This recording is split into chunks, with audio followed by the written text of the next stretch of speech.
बिस्मिल्लाहिर्रहमानिर्रहीम। अस्सलाम वालेकुम everyone, this is Usama Imtiaz. Welcome to the channel GK with Usama. इस वीडियो में हम अगस्त के महीने के मुकम्मल पाकिस्तान करंट अफेयर्स को डिस्कस करेंगे। अगस्त में जितने भी नेशनल लेवल पर इवेंट्स या इंसिडेंट्स हुए हैं उन सब को इस वीडियो में डिटेल से डिस्कस करेंगे। वीडियो स्टार्ट करने से पहले अगर आप चैनल पर नए हैं तो चैनल को सब्सक्राइब कर दें, साथ ही बेल आइकन को प्रेस कर दें ताकि चैनल पर आने वाली हर नई अपडेट आपको नोटिफिकेशन में मिल सके। वीडियो स्टार्ट करते हैं। सबसे पहले बात करते हैं कि इस वक्त जो हमारे मुल्क में इस वक्त सबसे बड़ा मेन मसला है वो है फ्लड का। हमारा मुल्क तकरीबन जो है वो इस वक्त पानी में डूबा हुआ है, जिसमें सिंध, बलूचिस्तान और खैबर पख्तूनख्वा के जो इलाके हैं इनमें सैलाब की वजह से अभी तक 1191 से ज़ायद जो अमवात हो चुकी हैं। इन अमवात में 380 से ज़ायद बच्चे हैं और इस सैलाब, इस सूरत हाल, इस नागहानी आफत की वजह से अभी तक सिंध, बलूचिस्तान और खैबर पख्तूनख्वा में तकरीबन 4,36,000 घर जो हैं वो मुकम्मल तबाह हो चुके हैं। तो सैलाब जो है इसकी जो सबसे बड़ी रीज़न है वो मानसून की जो बारिशें हैं वो अपनी पहली मिकदार से, जिस मिकदार में वो सालाना हर साल होती हैं, उससे तकरीबन 3 गुना ज़्यादा हो रही हैं। इसके अलावा ये कुछ इलाकों में ये जो मिकदार है, ये जो बारिशों की रेशो है, ये 5 गुना से भी तजावज़ कर चुकी है। तो जिसकी वजह से जो पानी है वो सैलाब की शक्ल अख्तियार कर गया है। इसके अलावा सोने पे सुहागा ये हुआ है कि शदीद हीट वेव की वजह से, गर्मी की वजह से जो ग्लेशियर्स हैं वो भी पिघल रहे हैं। उन ग्लेशियर्स का जो पानी है वो भी इस बारिशों के पानी के साथ मिलकर मुख्तलिफ रेलों की सूरत में, सैलाब की सूरत में मुख्तलिफ इलाकों में नुकसानात का बाइस बन रहा है। अभी जो इस वक्त पाकिस्तान में सैलाब की सूरत हाल है ये 2017 से लेकर अभी तक जो साउथ एशियन फ्लड्स हैं या जो हमारे साउथ एशियन कंट्रीज हैं इसमें मोस्ट डेडलीस्ट फ्लड है इसको कहा जा रहा है। और ये पाकिस्तान की तारीख का सबसे खतरनाक मोस्ट डेडलीस्ट फ्लड है। पाकिस्तान की तारीख में जितना नुकसान या जितनी तबाही इस सैलाब की वजह से हुई है वो इससे पहले किसी सैलाब की वजह से इतने बड़े पैमाने पर तबाही या नुकसान नहीं हुआ। तो एक अंदाजे के मुताबिक पाकिस्तान की इकानमी को इस सैलाब की वजह से 10 से 12.5 बिलियन डॉलर का नुकसान बर्दाश्त करना पड़ रहा है। जो इन्फ्लेशन रेट है वो 24.4 से 27% तक इंक्रीज हो सकता है। और ये इस फाइनेंशियल ईयर में, जो फिजिकल ईयर हमारा चल रहा है 2022 और 23, इसमें यह 30% को भी टच कर सकता है। फर्स्ट क्वेश्चन है, swimmer Emma McKeon belongs to which country. तो स्विमर एमा मैक्योन जो है ये ऑस्ट्रेलिया से बिलोंग करती हैं। World breast feeding week is celebrated. तो अगस्त का जो पहला वीक होता है उसको ब्रेस्ट फीडिंग वीक के तौर पर मनाया जाता है। तो राइट आंसर होगा option A, 1 August to 7 August. Name the corps commander of Quetta who embraced शहादत in a helicopter crash in Lasbela Balochistan on August 1, 2022। तो राइट आंसर है इसका lieutenant general Sarfaraz Ali Khan. Lieutenant general Sarfaraz Ali Khan 1 अगस्त को अपने बाकी साथियों के साथ बलूचिस्तान रेस्क्यू ऑपरेशन का मुआयना कर रहे थे, तो जिसके दौरान उनके हेलीकॉप्टर में किसी तकनीकी खराबी के बायस क्रैश हो गया। तो बाद में सर्च ऑपरेशन के दौरान 2 अगस्त को उन तमाम ऑफिसर्स की डेड बॉडीज मिली, उन सब ने जाम शहादत नोश कर लिया। तो तमाम ऑफिसर्स की जो फ्यूनरल प्रेयर थी वो 3 अगस्त को कोयटा में अदा की गई, जिसमें chief of army staff Qamar Javed Bajwa और बाकी आर्मी ऑफिसर्स ने शिरकत की। इन जो ऑफिसर जो शहीद हुए थे लेफ्टिनेंट जनरल सरफराज अली खान के साथ, उनमें एक ब्रिगेडियर अमजद हनीफ थे जो कि मेजर जनरल पर प्रमोट होने वाले थे। ब्रिगेडियर मोहम्मद हालत थे, मेजर सईद अहमद थे, मेजर मोहम्मद तलहा मनान थे और नायक मुदस्सर फयाज थे। नेक्स्ट है, who is the current corps commander 12 corps Quetta. तो ये लेफ्टिनेंट जनरल आसफ गफूर हैं। इनसे पहले लेफ्टिनेंट जनरल सरफराज अली थे जो कि 1 अगस्त 2022 के हेलीकॉप्टर क्रैश में अपने मुकम्मल क्रू के साथ जाम शहादत नोश कर चुके हैं। तो उनकी शहादत के बाद लेफ्टिनेंट जनरल आसफ गफूर को कॉर्प्स कमांडर 12 कॉर्प्स कोयटा बनाया गया। नेक्स्ट है, what is the name of AJ K minister for higher education who gets life imprisonment in murder case recently. तो राइट आंसर है मलिक जफर इकबाल। मलिक जफर इकबाल पर 20 साल पहले राशिद हुसैन शाह ने अपने भाई आमिर आसिफ शाह के कत्ल का मुकदमा दर्ज किया था, जिसका फैसला आज़ाद जम्मू कश्मीर की जो हाई कोर्ट है उसने मलिक जफर इकबाल को लाइफ टाइम इम्प्रिजनमेंट और 10 लाख जुर्माने की सूरत में सुनाया। तो 3 अगस्त 2022 को जो पुलिस थी उसने अदालत के फैसले के बाद मलिक जफर इकबाल को अरेस्ट कर लिया। Police martyr day is celebrated every year on. Police martyr day जो है वो हर साल 4 अगस्त को मनाया जाता है। In Commonwealth Games 2022 at Birmingham, who has won the first gold medal for Pakistan. तो नूह दस्तगीर भट्ट ने पहला गोल्ड मेडल पाकिस्तान के लिए वेट लिफ्टिंग में हासिल किया। पाकिस्तान ने कॉमनवेल्थ गेम्स 2022 में टोटल 8 मेडल्स जीते, जिनमें से 2 गोल्ड मेडल, 3 सिल्वर और 3 ब्रॉन्जे थे। नेक्स्ट है, who won Pakistan first ever gold medal in javelin throw at the Commonwealth Games and the first athletic gold medal since 1962। तो ये इसका राइट आंसर है अरशद नदीम। अरशद नदीम ने पाकिस्तान के लिए जेवलिन थ्रो में पहली दफ़ा गोल्ड मेडल हासिल किया। अरशद नदीम ने 90.18 मीटर की थ्रो की, जो कि कॉमनवेल्थ में सबसे लंबी थ्रो थी, और पाकिस्तान के लिए ये कॉमनवेल्थ में सेकंड गोल्ड मेडल था। पहला गोल्ड मेडल नूह दस्तगीर भट्ट ने वेट लिफ्टिंग में हासिल किया था। नेक्स्ट है, famous Pakistani athlete Arshad Nadeem belongs to which district. तो पाकिस्तान के जो एथलीट अरशद नदीम है वो पाकिस्तान के ज़िला हानेवाल से ताल्लुक़ रखते हैं। ये ज़िला हानेवाल के एक छोटे से शहर मियाँ चन्नू के रिहायशी हैं। How many medals did Pakistan win in Birmingham 2022 Commonwealth games. तो पाकिस्तान ने जो बर्मिंघम 2022 की कॉमनवेल्थ गेम्स थी उसमें 8 मेडल्स जीते थे, जिसमें 2 गोल्ड थे, 3 सिल्वर और 3 ब्रॉन्जे थे। गोल्ड जो है वो पाकिस्तान ने एक वेट लिफ्टिंग में हासिल किया था, जो कि नूह दस्तगीर भट्ट ने हासिल किया। दूसरा पाकिस्तान ने जेवलिन थ्रो में हासिल किया, जो कि अरशद नदीम ने 90.18 मीटर की थ्रो करके हासिल किया था। नेक्स्ट है, which Pakistani athlete won first medal in Commonwealth 2022। तो कॉमनवेल्थ में पाकिस्तान की तरफ से जो सबसे पहला मेडल था वो शाह हुसैन शाह ने जीता था। इन्होंने थॉमस लेस्लो ब्रेटनबैक को जुडोका में शिकस्त दी थी, डिफीट किया था और ब्रोंजे मेडल जीता था। पाकिस्तान की तरफ से कॉमनवेल्थ 2022 में जो पहला मेडल जीता गया वो ब्रोंजे था। Which martyrdom anniversary of Major Tufail Mohammad शहीद observed on 7th August 2022। तो इसका राइट आंसर है option C 64th। Major Mohammad Tufail ने 7 अगस्त 1958 को जामे शहादत नोश किया था। Pakistan is set to celebrate dash Independence Day on 14th August 2022। Pakistan का जो 14 अगस्त 2022 का योम आज़ादी था वो 75वां योम आज़ादी था, जिस पर पाकिस्तान ने अपनी पहली कॉन्स्टिट्यूएंट असम्बली की याद में डायमंड जुबली सेलिब्रेशन 10 अगस्त से 14 अगस्त तक मनाई, जिसका थीम रखा गया मेरा पार्लियामेंट रहबरे तरक्की व कमाल। नेक्स्ट है, who is the current cops commander Peshawar. तो करंट जो कॉप्स कमांडर पेशावर हैं वो लेफ्टिनेंट जनरल सरदार अजहर हयात हैं। इनसे पहले जो कॉप्स कमांडर पेशावर थे लेफ्टिनेंट जनरल फैज हमीद, उनको ISPR की एक नोटिफिकेशन के अकॉर्डिंग जो कि 8 अगस्त को हुआ, लेफ्टिनेंट जनरल फैज हमीद को कमांडर बहावलपुर कॉप्स लगा दिया गया, और लेफ्टिनेंट जनरल खालिद ज़िया जो कि कमांडर बहावलपुर कॉप्स थे उनकी posting military secretary Pakistan army के तौर पर हो गई। In Commonwealth Games 2022, overall Pakistan finished on the medal table out of 72 participating nations। तो पाकिस्तान का जो 72 नेशंस थे, जो 72 पार्टिसिपेंट्स थे, उसमें पाकिस्तान का 18वां नंबर था। जो टॉप में था, जिस कंट्री ने सबसे ज़्यादा मेडल हासिल किए वो ऑस्ट्रेलिया था।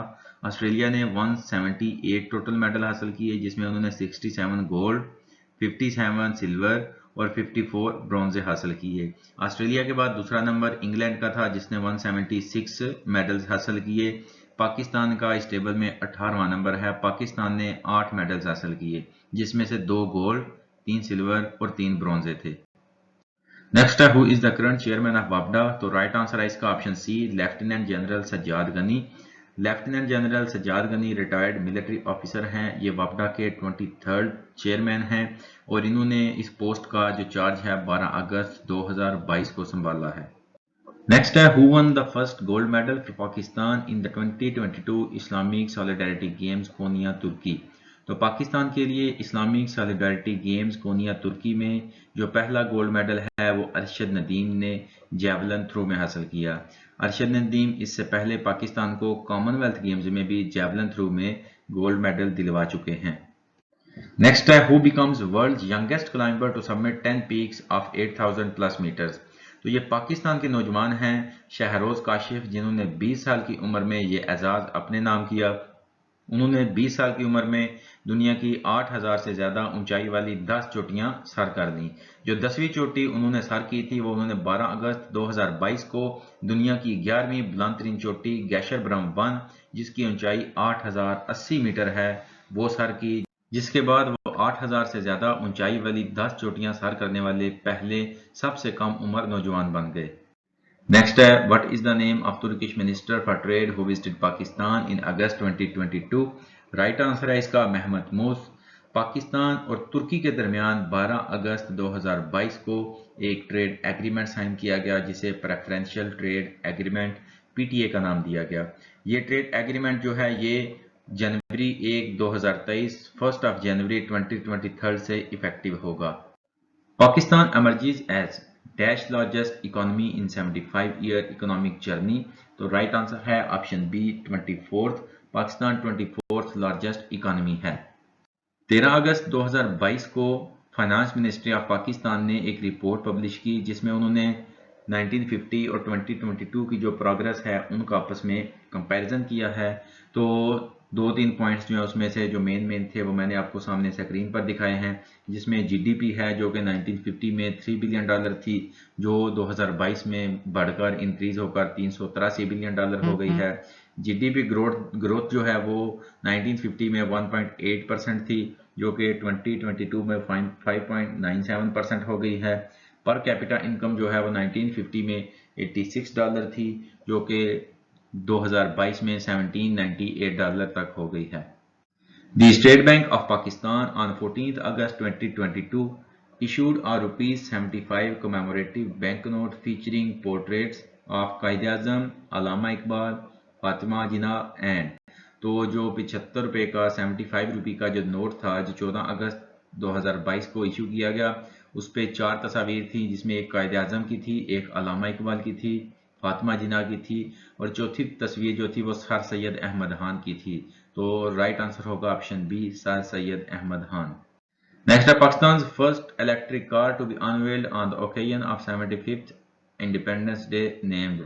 राइट आंसर है इसका ऑप्शन बी NURE75, जिसकी बैटरी कैपेसिटी 35 किलोवाट आवर है, जो कि एक दफ़ा चार्ज होने पर 210 किलोमीटर का डिस्टेंस या सफ़र तय कर सकती है। इसकी बुकिंग 2024 के एंड में स्टार्ट होगी। Babar Azam is conferred with dash on the occasion of Pakistan's 75th Independence Day। तो पाकिस्तान के 75वें योम आज़ादी पर बाबर आजम को उनकी बेहतरीन परफॉर्मेंस पर सितारा इम्तियाज से नवाजा जाएगा। इसके अलावा पाकिस्तान वुमेन टीम की जो कैप्टन है बिस्मा मारूफ, उनको तमगा इम्तियाज, जबकि ब्लाइंड क्रिकेटर मसूद जान को प्राइड ऑफ परफॉर्मेंस अवार्ड से नवाजा जाएगा।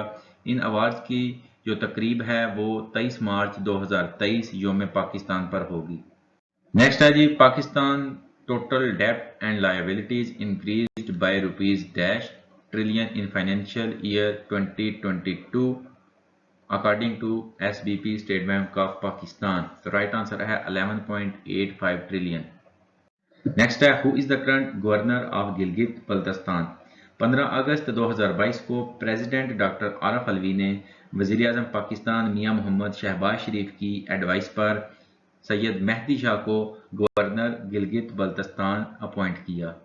How many medals did Pakistan win in the Islamic solidarity games 2022। Pakistan ने इस्लामिक सॉलिडारिटी गेम्स 2022 में टोटल 2 मेडल जीते। एक मेडल ब्रॉन्जे था, जो कि अल्ताफुर रहमान ने पैरा टेबल टेनिस में जीता। दूसरा गोल्ड मेडल है, जो अरशद नदीम ने जैवलिन थ्रो में जीता।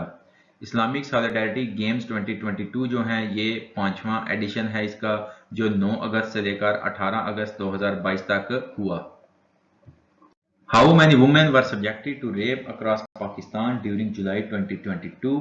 तो पाकिस्तान की 2 NGOs ने एक रिपोर्ट बनाई, जिसमें उन्होंने बताया कि पाकिस्तान में सिर्फ जुलाई के महीने में 108 बच्चे जबकि 85 औरतों के साथ रेप का मामला पेश आया। तो यहाँ पर जो ऑप्शन है राइट आंसर है वो 85 होगा, ऑप्शन सी। नेक्स्ट है द पंजाब गवर्नमेंट ऑन 17 अगस्त 2022 formally notified dash as a 10th division of the province. 17 अगस्त 2022 को पंजाब गवर्नमेंट ने पंजाब के ज़िला गुजरात को डिवीज़न का दर्जा दे दिया।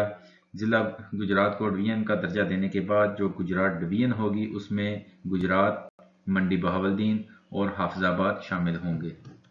Renowned cartoonist Irshad Zaidi passed away on. Right answer है ऑप्शन बी 17 अगस्त 2022। दो फेमस कैरेक्टर्स ऊल एंड जलूल ये इरशाद जैदी के ही कैरेक्टर थे। इसके अलावा इनकी एक बुक जैदी के कार्टून 2007 में पब्लिश हुई। वफात के वक्त इरशाद जैदी की जो उम्र थी वो 89 ईयर्स थी। Which famous singer died on 20th August 2022? Noorjahan, Nayyara Noor, Shaukat दोकोरे, none of the above। तो राइट आंसर है option B Nayyara Noor. Who is the current governor of state bank of Pakistan? तो current governor of state bank of Pakistan जो है वो जमील अहमद हैं, जिनको फेडरल गवर्नमेंट ने 19 अगस्त 2022 को स्टेट बैंक ऑफ पाकिस्तान का गवर्नर मुकर्रर किया। FIFA World cup is being scheduled from dash in Qatar. तो फीफा वर्ल्ड कप 21 नवंबर 2022 से 18 नवंबर 2022 तक शेड्यूल किया गया है। फीफा वर्ल्ड कप का जो बाल है वो एक दफ़ा फिर पाकिस्तान को बनाने का एजाज़ मिला है। फीफा का बाल और रिहला पाकिस्तान की शहर सियालकोट में बनाया जाएगा। नेक्स्ट है which country to provide security for FIFA World Cup in Qatar. तो फीफा वर्ल्ड कप की जो सिक्योरिटी है वो पाकिस्तान प्रोवाइड कर रहा है। 22 अगस्त 2022 को फेडरल कैबिनेट ने स्टेट ऑफ कतर और पाकिस्तान आर्मी के दरमियान जो एग्रीमेंट है उसकी मंजूरी दी थी। When Gilgit Baltistan assembly passed a bill to set up a revenue authority. तो गिलगित बल्तिस्तान ने 20 अगस्त 2022 को एक बिल पास किया जिसमें उन्होंने रेवेन्यू अथॉरिटी को कायम करने की मंजूरी दी। नेक्स्ट है when a by election was held in NA 245 Karachi east 4। तो NA 245 डॉक्टर आमर लियाकत की सीट थी जिस पर उनके मरने के बाद इलेक्शन करवाया गया। ये इलेक्शन 21 अगस्त 2022 को हुआ जो कि महमूद मौलवी ने 29,475 वोट लेकर जीत लिया। Prime minister Shehbaz Sharif embarks on a 2-day official visit to Qatar on. तो प्राइम मिनिस्टर शहबाज शरीफ 23 अगस्त 2022 को कतर 2 दिन के दौरे पर गए थे। On August 21, 2022, Jordanian princess arrived in Karachi on a week-long visit named. Option B, right answer है Princess Sarah Zaid. Pakistan England test series will begin in Rawalpindi in. Pakistan और इंग्लैंड के दरमियान जो टेस्ट सीरीज है वो दिसंबर 2022 में रावलपिंडी से शुरू हो रही है, जिसमें 3 टेस्ट मैचेस होंगे। पहला टेस्ट मैच 1 से 5 दिसंबर तक रावलपिंडी में होगा। दूसरा टेस्ट 9 दिसंबर से 13 दिसंबर तक मुल्तान में। तीसरा टेस्ट 17 दिसंबर से 21 दिसंबर 2022 कराची में होगा। The Pakistan navy on dash inducted its second 054 A/P multi role frigate PNS तैमोरिंतो द फ्लीट। तो 26 अगस्त 2022 बी ऑप्शन राइट आंसर है। The 2022 Kashmir premiere league is taking place from. KPL 2022 जो है ये 13 अगस्त 2022 से 26 अगस्त 2022 तक हुई और KPL के तमाम मैचेस मुजफ्फराबाद क्रिकेट स्टेडियम में हुए। नेक्स्ट है who is the winner of 2022 Kashmir premiere League. 2022 Kashmir premiere League के जो चैंपियन थे वो मीरपुर रॉयल्स थे। इससे पहले जो इसके डिफेंडिंग चैंपियन थे वो रावलाकोट हॉक्स थे। तो ये KPL का सेकंड एडिशन था। पहले एडिशन में रावलाकोट चैंपियन था। सेकंड एडिशन जो 2022 का है इसमें मीरपुर रॉयल्स जो हैं वो चैंपियंस हैं। सैयद इमदाद अली शाह डाइड ऑन। 27 अगस्त 2022 को सैयद इमदाद अली शाह ने 82 साल की उम्र में वफात पाई। आपने 3 सिंधी फिल्में धरती लाल कुंवर, हाजर साईं और सोनरा साईं इनके लिए गाने भी प्रोड्यूस किए थे। Pakistan hockey legend and national chief selector Manzoor Hussain junior passed away on. तो मंसूर हुसैन जूनियर 29 अगस्त 2022 को 63 साल की उम्र में वफात पा गए। The KP government has approved ₹dash billion funds for relief and rehabilitation activities in the flood-hit areas. $2.5 billion. Option B is right answer. Next है which country to host Asia Pacific ICT Alliance Award in 2022? तो ये Pakistan host करने जा रहा है। ये दिसंबर के पहले हफ्ते में होगा, फर्स्ट वीक ऑफ दिसंबर में होगा, जिसमें 16 जो इसके मेंबर्स हैं वो सारे पार्टिसिपेट करेंगे। Which country announced an assistance grant of 100 million yuan, which is equal to $14.5 million to flood-hit areas of Pakistan? तो ये चाइना ने पाकिस्तान के लिए 100 मिलियन युआन या 14.5 यूएस मिलियन डॉलर्स की अनाउंसमेंट की है और ये चाइना ने 30 अगस्त 2022 को अनाउंस किया है। On 31st August 2022, Australia announced it will provide $1 million in humanitarian aid to Pakistan। तो ऑस्ट्रेलिया ने 31 अगस्त 2022 को पाकिस्तान को $2 मिलियन देने की अनाउंसमेंट की थी। राइट आंसर है ऑप्शन बी, $2 मिलियन। जी एवरीवन, ये थी हमारी आज की वीडियो।